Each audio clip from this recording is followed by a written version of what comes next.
रात के घने अंधेरे में एक ऊंट थार के रेगिस्तान में काफी तेजी से भारतीय सीमा की तरफ भागता हुआ आ रहा था। साथ ही उस ऊंट के ऊपर बैठा हुआ एक शख्स बार बार पीछे की तरफ पलटकर यह देख रहा था कि कहीं कोई उसका पीछा तो नहीं कर रहा। और इस दौरान वो ये भरपूर कोशिश कर रहा था कि वो ऊंट को जितना हो सके उतना तेज स्पीड में दौड़ाते हुए जल्दी से जल्दी भारतीय सीमा में प्रवेश कर जाए, क्योंकि उसके मन में इस बात का डर था कि कहीं कोई उसका पीछा करते हुए उसे पकड़ ना ले। लेकिन तभी उसका ये डर यकीन में बदल जाता है और उसे अपने पीछे 2 जीपों की हेडलाइट्स की रोशनी दिखाई देती है, जो कि उसका पीछा करते हुए ही काफी तेजी से उसकी तरफ बढ़ रही थी। साथ ही बीतते हुए हर एक सेकंड के साथ उनके बीच का फासला कम होता जा रहा था और फिर कुछ ही देर बाद पीछे से एक गोली चलने की आवाज सुनाई देती है, जिसके बाद उस शख्स का वो ऊंट वहीं पर लड़खड़ा कर नीचे गिर जाता है और उस ऊंट के साथ साथ वो शख्स भी धड़ाम से नीचे रेगिस्तान की उस मिट्टी में एक ढलान से फिसलता हुआ उस ऊंट से थोड़ी दूर जाकर गिर गया था। पर वहां गिरने के साथ ही उस शख्स ने अपनी जेब से एक छोटी सी डब्बी निकाली और फटाफट रेत में एक गड्ढा खोदकर उसे वहीं पर दबा दिया, ताकि वो डब्बी किसी भी हालत में जो लोग उसका पीछा कर रहे थे उनके हाथों ना लगे। लेकिन इससे पहले कि वो इसके अलावा कुछ और कर पाता या वहां से भाग पाता, अचानक से वो दोनों जीपें उसके पास आकर रुकती हैं और वहां रुकते ही उन जीपों से कोई और नहीं बल्कि पाकिस्तानी सेना के रेंजर्स उतरते हैं। जीप से उतरते ही वो दोनों रेंजर्स अपने जवानों को काफी गुस्से में ऑर्डर देते हैं कि पकड़ लो इस काफिर को, आज ये किसी भी हालत में बचकर हिंदुस्तान की सीमा तक नहीं पहुंचना चाहिए। रेंजर्स के द्वारा ये ऑर्डर देते ही पाकिस्तान आर्मी के जवान भागकर उस शख्स को वहीं पर पकड़ लेते हैं। पकड़े जाने के बाद उसकी तलाशी ली जाती है। इसके साथ ही बगल में पड़ा हुआ जो ऊंट अभी भी दर्द में करहा रहा था, उस ऊंट के ऊपर जो बड़े बड़े थैले और बोरियां लटकी हुई थी, उन सभी बोरियों और थैलों की भी तलाशी ली जाती है। लेकिन पाकिस्तान आर्मी के जवानों को उनमें सिर्फ नमक और सूखे मेवों के अलावा और कुछ नहीं मिलता है। पर पकड़े जाने के बाद भी उस शख्स के चेहरे पर किसी भी तरह का डर और घबराहट नहीं थी, जैसे कि उसे ये पता हो कि उसका असली काम पूरा हो चुका है। पर तभी पाकिस्तान आर्मी का एक रेंजर उसके सिर पर पीछे से एक राइफल के बट से मारता है, जिसकी वजह से वो शख्स बेहोश होकर वहीं की वहीं गिर पड़ता है। हालांकि मैं जानता हूं कि अब आप लोगों के दिमाग में यही चल रहा होगा कि आखिर वो शख्स कौन था और क्यों उसे पकड़ने के लिए पाकिस्तान आर्मी के वो जवान उसके पीछे लगे हुए थे। साथ ही वो शख्स पाकिस्तान से भारतीय सीमा की तरफ ही भागता हुआ क्यों आ रहा था? क्या वो कोई पाकिस्तानी भगोड़ा था या फिर बात कुछ और ही थी? दरअसल इन सब की शुरुआत साल 1968 के दौर से शुरू हुई थी। वो दौर जब हिंदुस्तान और पाकिस्तान के बीच साल 1965 में एक जंग हो चुकी थी। अब भले ही उस जंग में हिंदुस्तान ने पाकिस्तान को करारी हार दी हो, पर हिंदुस्तान ये बात अच्छी तरीके से जानता था कि पाकिस्तान पलटवार जरूर करेगा और पलटवार करने से पहले वो अपनी सैन्य क्षमताओं और बाकी की चीजों को मजबूत करने पर अपना पूरा जोर लगा देगा। ऐसे में हिंदुस्तान को पाकिस्तान की सरजमीन पर कुछ ऐसे लोग चाहिए थे जो वहां की हर एक्टिविटी के ऊपर नजर रखकर सारी जानकारी किसी भी तरीके से हिंदुस्तान तक पहुंचा दें। और इस चीज की तैयारी हिंदुस्तान ने 1965 की जंग खत्म होते ही शुरू कर दी थी। अलग अलग तरीकों से भारतीय जासूस पाकिस्तानी सीमा में दाखिल करवाए जा रहे थे और जिस शख्स के बारे में आप लोगों ने इस वीडियो की शुरुआत में सुना, वो शख्स भी उसी तैयारी का एक हिस्सा था। साल 1968 का अंत होते होते भारतीय खुफिया एजेंसी रॉ की नींव रख दी गई थी और इसके साथ ही रॉ ने ऐसे लोगों को भी चुनना शुरू कर दिया था जो पाकिस्तान में रहकर उनके लिए वहां की खुफिया जानकारियां जुटा सकते थे। ऐसे में रॉ के कुछ अधिकारियों को पता चलता है कि भारत और पाकिस्तान के जैसलमेर वाले बॉर्डर पर कुछ लोग ऐसे हैं जो मसाले के व्यापारी हैं। वो ऊंटों के जरिए हिंदुस्तान से पाकिस्तान के सिंध प्रांत तक जाते हैं और वहां से मसाले लेकर वापस हिंदुस्तान तक आते हैं, क्योंकि उस वक्त तक दोनों देशों के बॉर्डर पर कोई भी फेंसिंग यानी कि कटीले तारों वाली बाड़ नहीं लगाई गई थी। उस वक्त बॉर्डर पूरी तरीके से खुला हुआ था, जिससे कोई भी एक दूसरे देश की तरफ बड़ी ही आसानी से आ जा सकता था। हालांकि दोनों देशों की सेनाओं के द्वारा बॉर्डर पर गश्त लगाई जाती थी, लेकिन वहां के लोकल इलाके में रहने वाले लोगों को इस बात का अच्छी तरीके से पता था कि कौन से टाइम पर बॉर्डर पार करके जाना है, किस टाइम पर और कौन से रास्ते पर दोनों देशों की बॉर्डर फोर्स से बचा जा सकता है। और ऐसे ही लोगों में से एक शख्स था जिसका नाम था हनीफ खान। हनीफ दिखने में बिल्कुल साधारण आदमी था। उसके पास कुछ 2-4 ऊंट थे जिनका वो अलग अलग चीजों के लिए इस्तेमाल किया करता था। ऐसे में रॉ के एक अधिकारी का हनीफ खान से संपर्क होता है और उसे शुरू से लेकर एंड तक की सारी चीजें अच्छी तरीके से समझा दी जाती हैं कि शुरुआत में उसे कोई बड़ा काम नहीं करना है। उसे बस पाकिस्तान की तरफ जाने के बाद इस बात का ध्यान रखना है कि कौन सी जगह पर फौज की हलचल ज्यादा बढ़ रही है, कौन से इलाके में जरूरत से ज्यादा ट्रकों की आवाजाही हो रही है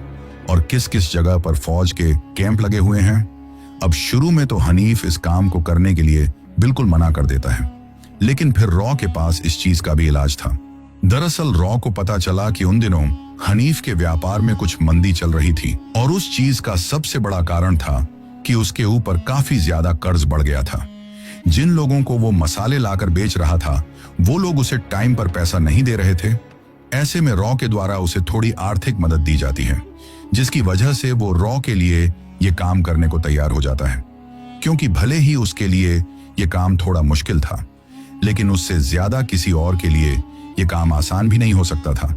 अब धीरे धीरे हनीफ ने पाकिस्तान में अपनी पकड़ बनानी शुरू कर दी थी। पहले जब वो मसाले खरीदने के लिए बॉर्डर के उस पार जाया करता था तो 1-2 दिन में ही वापस लौट आता था, लेकिन अब तो हफ्तों तक पाकिस्तान में ही रुकने लगा था। व्यापार के बहाने वहां के लोग भी उसके ऊपर काफी ज्यादा विश्वास किया करते थे, लेकिन इतने दिनों तक वहां पर रुकने का उसका असली मकसद मसाले खरीदना नहीं, बल्कि वहां की अगल बगल की चीजों के ऊपर कड़ी नजर रखना था। उस दौरान वो किसी भी चीज को लिखकर अपने पास नहीं रखा था, क्योंकि पकड़े जाने पर वो लिखा हुआ एक सबूत के रूप में साबित हो सकता था। इसी वजह से वो हर चीज को अपने दिमाग में ही याद रखता था और बॉर्डर के इस पार आने के बाद सारी खुफिया जानकारियां रॉ को अपने मुंह से ही बताया करता था। धीरे धीरे ऐसे करते करते कई महीने बीत चुके थे, लेकिन इस चीज की वजह से सरहद के उस पार पाकिस्तानी सेना में एक अजीब सी हलचल मच गई थी, क्योंकि पाकिस्तानी सेना के द्वारा किए जाने वाले किसी भी गुप्त काम की जानकारी पहले से ही हिंदुस्तान तक कैसे पहुंच रही थी,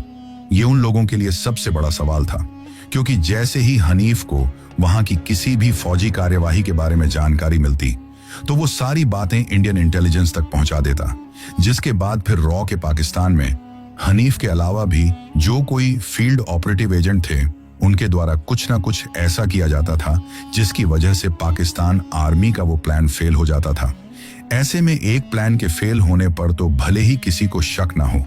लेकिन जब हर बार हर चीज ही लीक होने लगी तो पाकिस्तानी सेना के अफसरों और वहां की खुफिया एजेंसी ISI को इस बात के ऊपर पूरा यकीन हो गया कि कोई ना कोई तो ऐसा है जो इधर की सारी गुप्त जानकारियां हिंदुस्तान तक पहुंचा रहा है। और इस शक की सुई ने हनीफ के लिए मुश्किलें बढ़ा दी थी, क्योंकि अब पाकिस्तानी सेना के अफसर सादा वर्दी में आम जनता के बीच काफी बड़ी संख्या में घुल चुके थे, क्योंकि उन्हें किसी भी हालत में हिंदुस्तान के उन जासूसों को पकड़ना था जो ये सारी जानकारियां हिंदुस्तान तक पहुंचा रहे थे। अब इधर जो हनीफ था वो ज्यादा पढ़ा लिखा भी नहीं था। ऐसे में उसे पाकिस्तान की खुफिया एजेंसी ISI की गहरी चालों की भनक नहीं लगती है, और उसी दौरान उससे एक गलती ऐसी हो जाती है जिसने पाकिस्तान की उस शक की सुई को उसकी तरफ ही मोड़ दिया था। और वो गलती ये थी कि जिस रास्ते से हनीफ आया जाया करता था उसी रास्ते के बगल में उसको पाकिस्तान आर्मी का एक बहुत बड़ा कैंप लगता हुआ दिखाई देता है। साथ ही उस कैंप के अगल बगल में पाकिस्तान आर्मी के हथियारों को रखने के लिए एक बहुत बड़ा गोदाम बनाया गया था। दिन के वक्त के साथ साथ अब वहां पर रात के वक्त भी दूर से ही काफी ज्यादा रोशनी दिखाई देने लगी थी। उस चीज को देखकर हनीफ ये अच्छी तरीके से समझ गया था कि वहां पर कुछ ना कुछ बड़ी प्लानिंग चल रही है। ऐसे में धीरे धीरे हनीफ किसी बहाने से उस पाकिस्तानी कैंप की तरफ जाने लगता है। जिस इलाके में वो कैंप बना हुआ था उस इलाके की बस्तियों में जाकर हनीफ मसाले बेचने लगा था।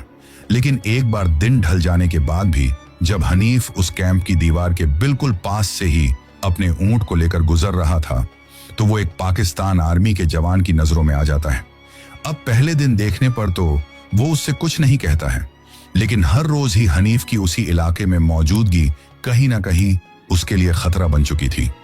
इसके साथ ही उसने एक गलती और कर दी थी कि उस कैंप के अगल बगल की बस्तियों में मसाले बेचने के बहाने जब वो वहां जाया करता था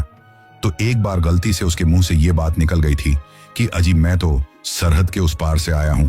सुना था कि आपके सिंध प्रांत में काफी अच्छे मसाले मिलते हैं, लेकिन हमारे उधर भी मसाले बहुत अच्छे होते हैं। एक बार आप इनका इस्तेमाल करके देखो, फिर बताना कि आपके सिंध वाले ज्यादा अच्छे हैं या हमारे वाले।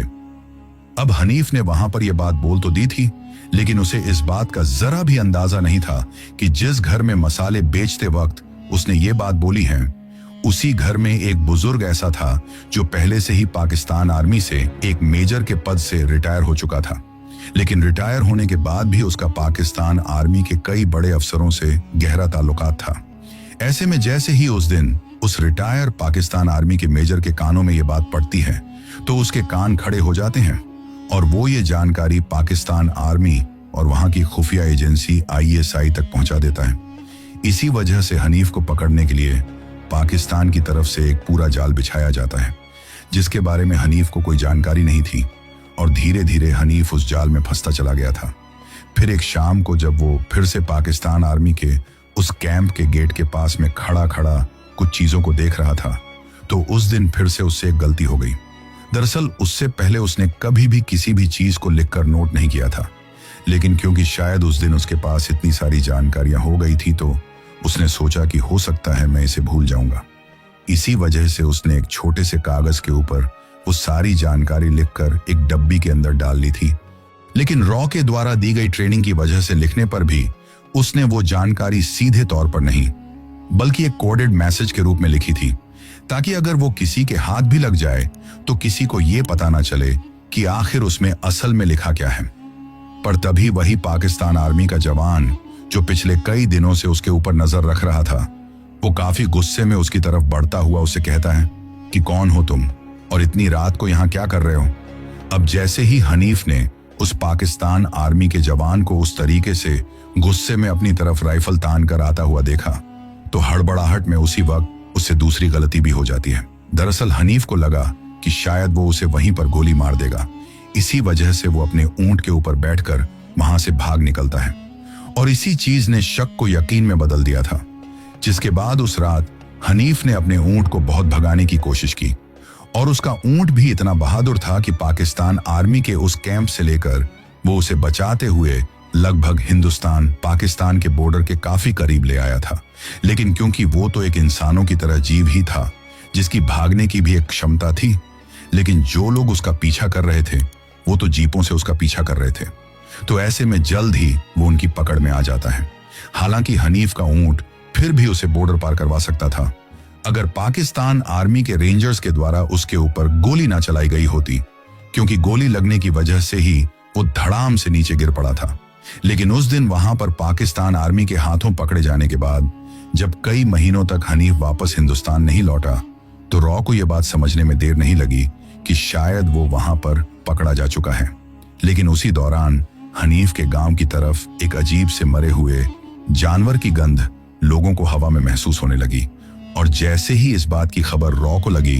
तो उस इलाके में सर्च ऑपरेशन चालू किया गया, जिसमें जब रॉ के हाथों हनीफ का वो मरा हुआ ऊंट लगा और उस ऊंट के अगल बगल में जब रेत के अंदर तलाशी ली गई, तो उस डब्बी के अंदर जो सीक्रेट कोड लिखा हुआ था, उस सीक्रेट कोड की वजह से 1971 की जंग में भारत को एक बहुत बड़ी सफलता हासिल हुई थी। लेकिन उस दिन के बाद ना ही तो हनीफ कभी सरहद के इस पार लौटा और ना ही उसकी कोई खबर लौटी। हो सकता है कि वो आज भी पाकिस्तान की जेल में जासूसी के जुर्म में सड़ रहा हो, या फिर हो सकता है कि वहां के टॉर्चर को सहते सहते वो मौत के मुंह में समा गया हो। क्योंकि ये बात तो आप लोग अच्छी तरीके से जानते ही हो कि अगर एक बार पाकिस्तान में कोई दुश्मन देश का जासूस पकड़ा जाए तो फिर उसे किस तरीके से टॉर्चर किया जाता है। क्योंकि आप सब लोगों ने हाल ही में धुरंधर मूवी देखी होगी, तो इस वजह से आपको इस बात का अच्छी तरीके से अंदाजा होगा। लेकिन वो कहते हैं कि कुछ जंग मैदान में लड़ी जाती हैं और कुछ लोग चुपचाप अपना काम करके चले जाते हैं। हनीफ भी ऐसे ही लोगों में से एक था जिसने इतिहास के पन्नों पर अपना नाम छपाए बिना ही अपना फर्ज पूरा किया। दोस्तों, अगर हमारी ये 2D एनिमेशन वाली वीडियो आपको पसंद आई हो तो वीडियो को एक लाइक और चैनल को सब्सक्राइब जरूर करें। हम आगे भी ऐसी ही कहानियां 2D एनिमेशन के जरिए आपके लिए लाते रहेंगे, इसलिए चैनल को सब्सक्राइब करना ना भूलें, क्योंकि आपका एक सब्सक्राइब भी हमारे लिए बहुत ज्यादा मायने रखता है।